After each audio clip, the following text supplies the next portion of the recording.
The plasma restraints burned against my wrists as I knelt on the obsidian floor of the throne room. My daughter Sarah pressed against my side, her small hand gripping my uniform sleeve so tightly I could feel her trembling through the fabric. Around us, 12 armored guards stood motionless, their crystalline weapons humming with lethal potential.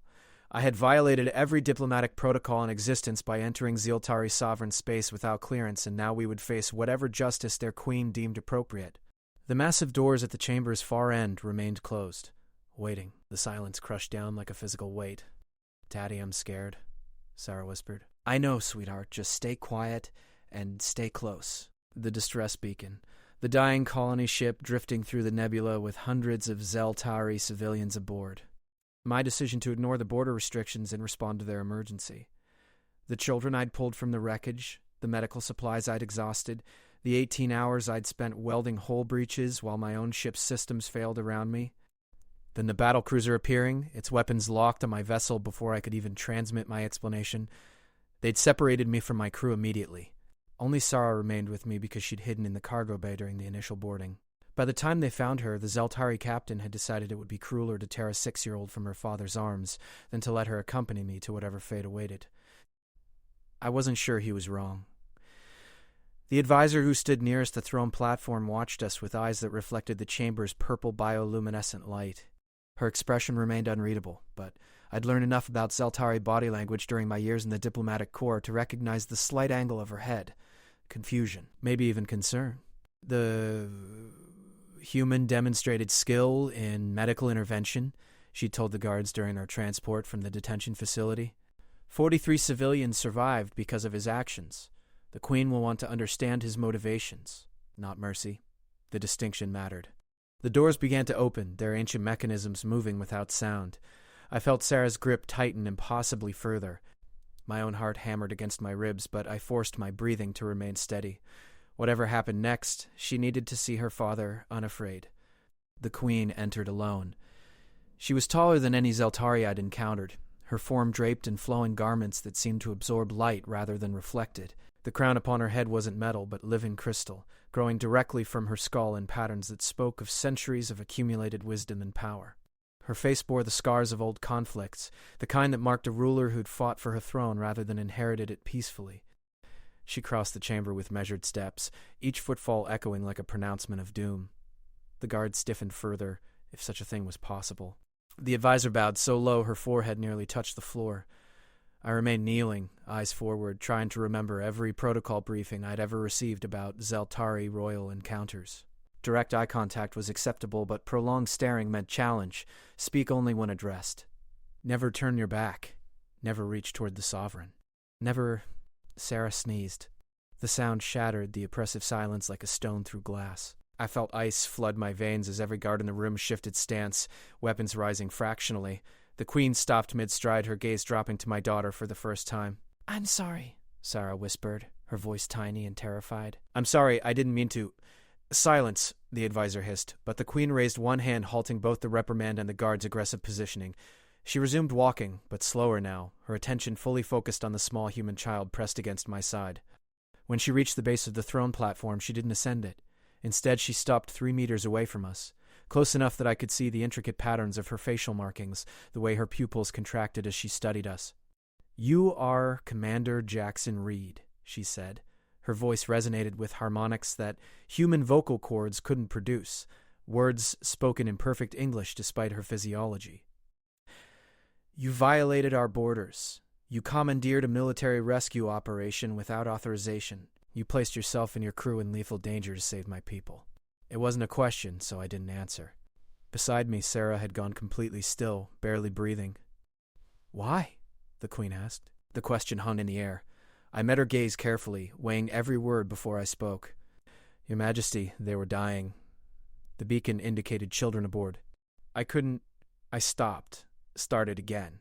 There wasn't time to request permission. Every minute mattered. "You have a daughter," she observed, looking at Sarah again. "You understood what it would mean for parents to lose their children?" "Yes, Your Majesty." She turned to the advisor. "How many of the survivors were juveniles?" 27, Your Majesty. "Medical analysis suggests all of them, Your Majesty.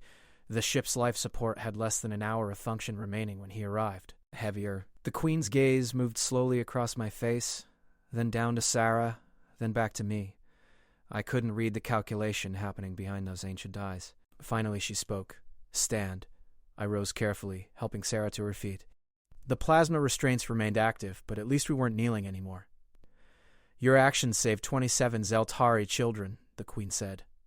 "You also violated our most sacred territorial boundaries, ignored diplomatic channels, and demonstrated flagrant disregard for protocols that have maintained peace between our species for 3 generations. She paused. "These facts exist simultaneously. They do not cancel each other. They complicate everything." I nodded, not trusting myself to speak. "I must decide your fate while honoring both aspects of your actions," she continued. "The diplomatic council demands punishment.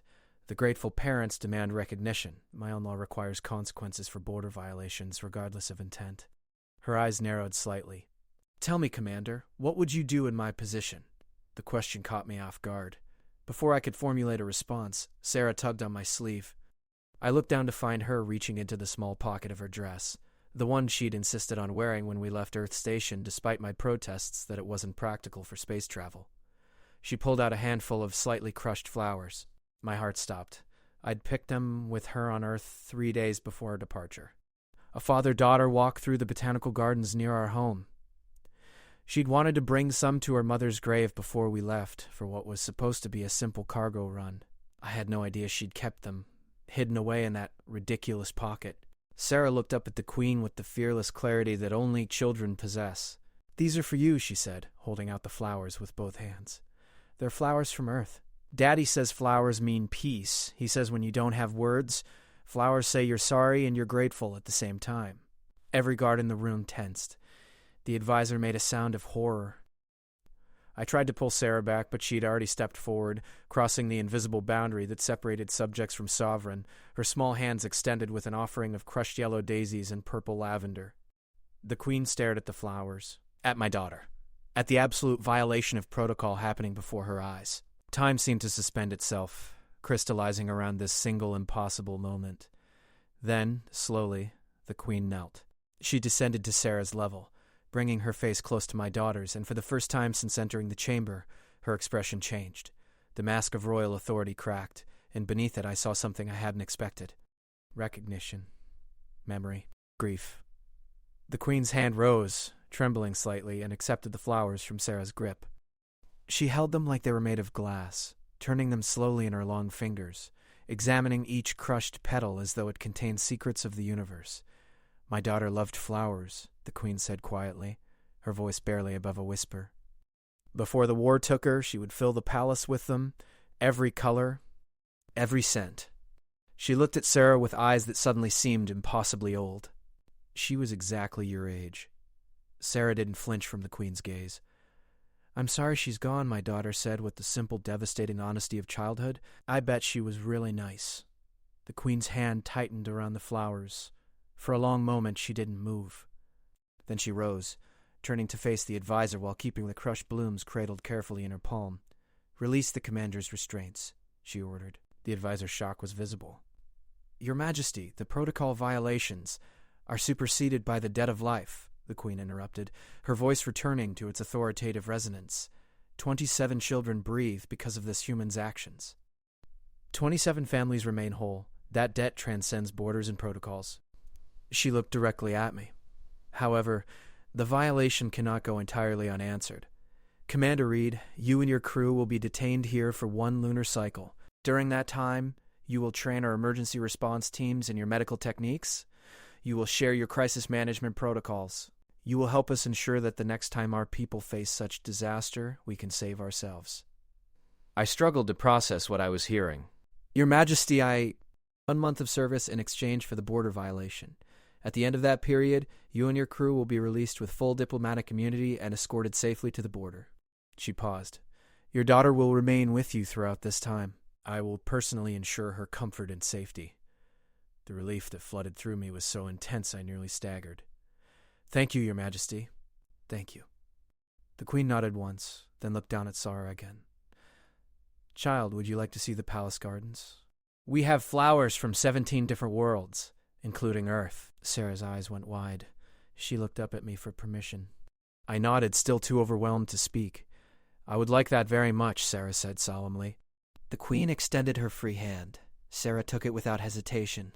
As they walked toward the chamber's side entrance, I heard my daughter ask, "What was your daughter's name?"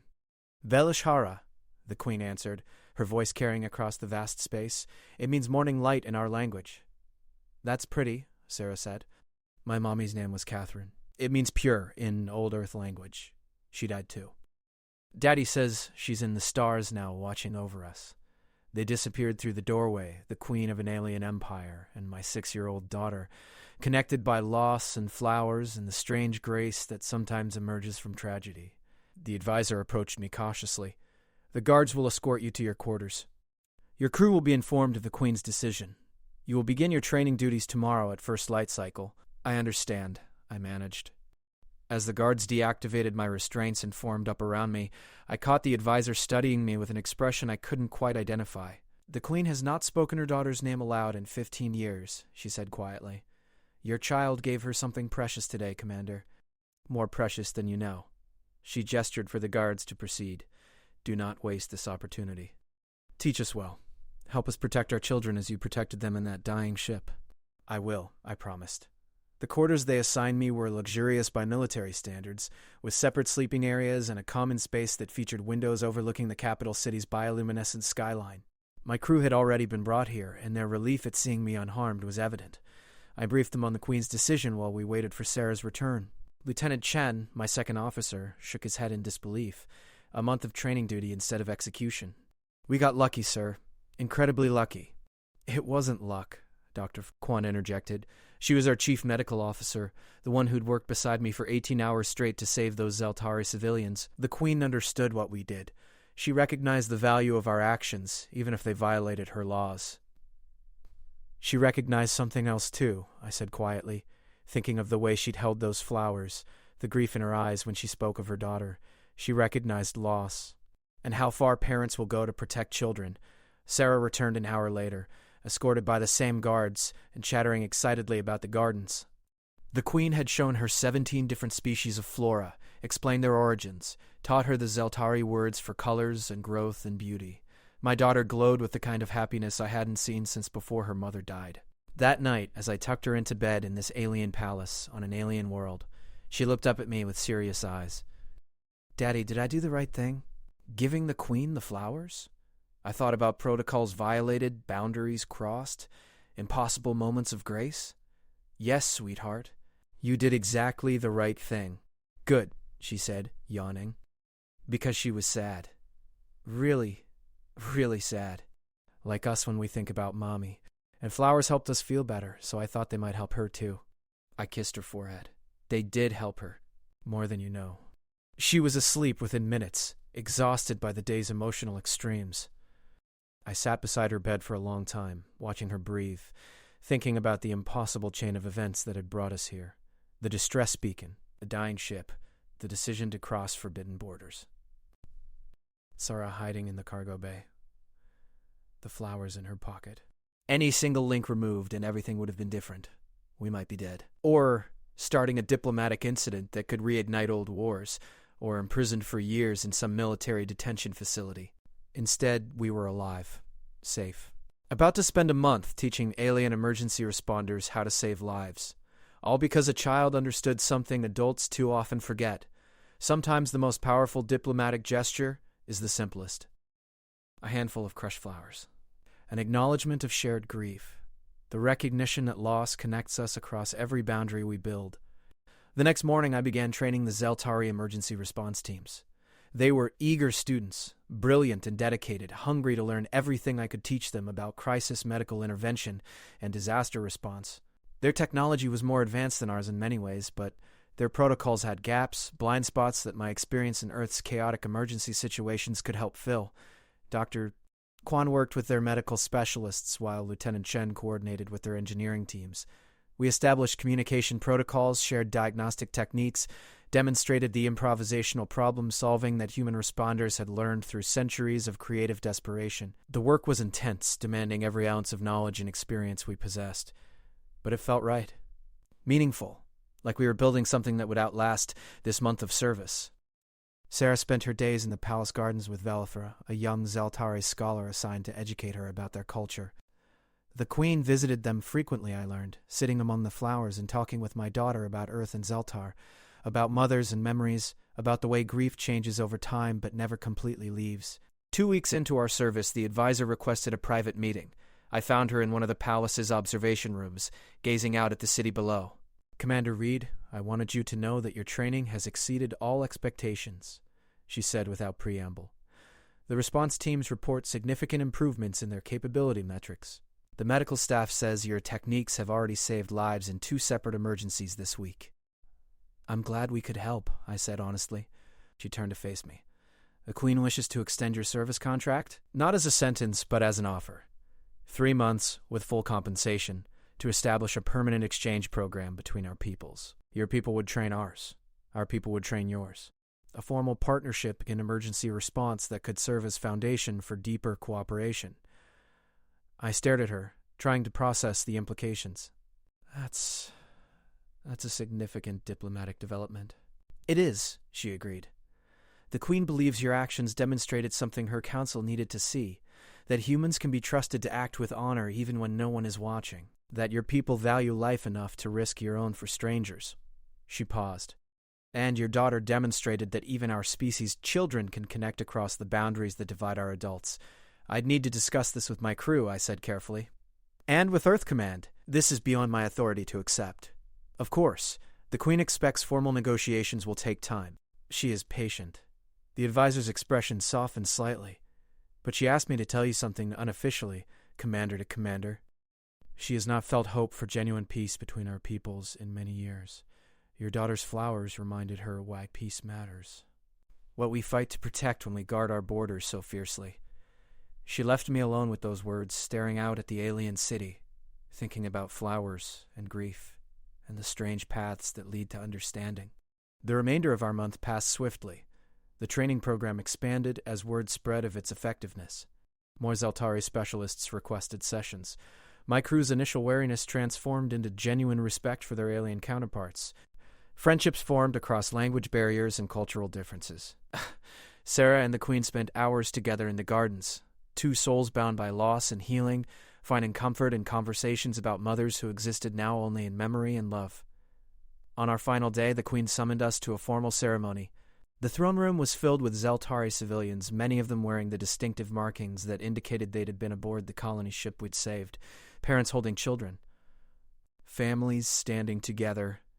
The Queen stood before her throne, radiant in formal regalia, holding a crystal tablet inscribed with flowing Zeltari script.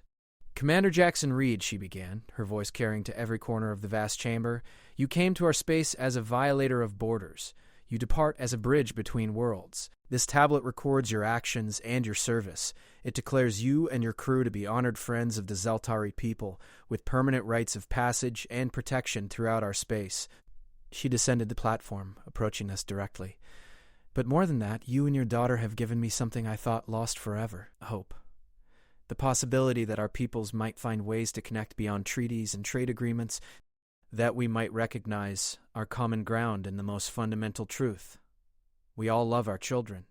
We all fear their loss. We all would cross any border, violate any protocol, risk any consequence to keep them safe." The Queen knelt once more, meeting Sarah's eyes. "Bathe. Thank you, young one, for your flowers, for your honesty, for reminding an old warrior that sometimes the bravest act is simple kindness." Sarah, who'd learned some Zeltari during her time here, responded in the Queen's own language. "Velshara would be proud of you." She pulled Sara into an embrace, this mighty sovereign and this human child connected by loss and flowers and the fragile hope of peace. When they separated, the Queen rose and addressed the assembled crowd. "Let it be known throughout Zeltari space, humanity saved our children when they had no obligation to do so. They risked themselves for strangers. They taught us their knowledge freely. They demonstrated honor when tested by our laws." She raised the crystal tablet. "We will not forget, and we will work to build on the foundation they have laid." The crowd's response was a harmonic chorus of approval, their voices blending in patterns that resonated through my bones. Afterward, as we prepared to board the ship that would escort us to the border, the advisor approached one final time. The negotiations for the exchange program have already begun, she told me. Earth Command is enthusiastic. It seems your actions have given the diplomats on both sides something concrete to build upon. She handed me a small container. From the Queen. For your journey. Dozens of them, each one labeled in both Zeltari and English. Flowers from 17 worlds, including Earth's daisies and lavender. She said to tell you that gardens require patience and care to grow, the advisor explained. But they connect worlds better than any treaty. She hopes you will plant these on Earth, so that Zeltari flowers bloom under human sun, a living reminder of the peace you helped begin. I accepted the container with shaking hands. Please tell her I will. We'll create a memorial garden for Velshara and for Catherine, a place where both their names are honored. The advisor's expression softened. She will treasure that, Commander. As will all of us. Our departure was witnessed by hundreds of Zeltari civilians, many of them the families we'd saved. They lined the docking bay's observation windows, their children pressed against the transparent surfaces, waving as our ship pulled away from the station. Sarah waved back until the station disappeared from view, then curled up against my side, exhausted. "Daddy," she murmured as sleep claimed her, "I'm glad I kept those flowers." "Me too, sweetheart," I whispered. "Me too." As we crossed back into human space 3 days later, I received a transmission from Earth Command. The exchange program had been approved. I was being promoted and assigned to lead the human side of the initiative. My crew would form the core of the training team. We'd return to Zeltari space in 6 months to begin the next phase. Lieutenant Chen found me staring at the orders, still trying to process the implications. "We did it, sir," she said quietly. "We actually did it." One emergency response, and we've changed the entire diplomatic landscape between our species. "We got lucky," I corrected. "Lucky that Sarah had those flowers. Lucky that the Queen had lost a daughter. Lucky that grief connected them across species barriers." "Luck had nothing to do with it," Dr. Kwan said, entering the bridge. "You made the choice to cross that border. You made the choice to save those lives despite the consequences. Sarah made the choice to offer kindness to someone in pain. Those were decisions, not luck. They just happened to be the right decisions at the right time." "She was right," I realized. "Every choice mattered." The decision to respond to the beacon. The decision to bring Sarah on the cargo run that should have been routine. The decision to pick flowers with my daughter before leaving Earth. The decision to teach her that flowers mean peace. 1,000 small choices building toward a moment that changed everything. 6 months later, we returned to Zeltari space with the first group of human trainees. The Queen greeted us personally, and together we planted the first seeds of the memorial garden in the palace grounds. Daisies and lavender from Earth, Velshara's favorite flowers from Zelthar, species from 15 other worlds all grown together in soil that symbolized our commitment to peace. Sarah helped plant every single one, her small hands working beside the Queen's, both of them speaking softly about mothers and memories and hope. The garden grew. The exchange program flourished. Emergency responders from both species learned from each other, forming bonds that transcended politics and history. When disaster struck, we responded together, saving lives without regard for borders or species. And at the center of it all, in the palace gardens of an alien world, flowers bloomed under twin suns, their petals opening toward light that fell equally on human and Zeltari alike. A living testament to the truth that sometimes peace begins not with treaties or negotiations, but with a child's simple gesture of kindness, offered freely in a moment when the whole universe held its breath.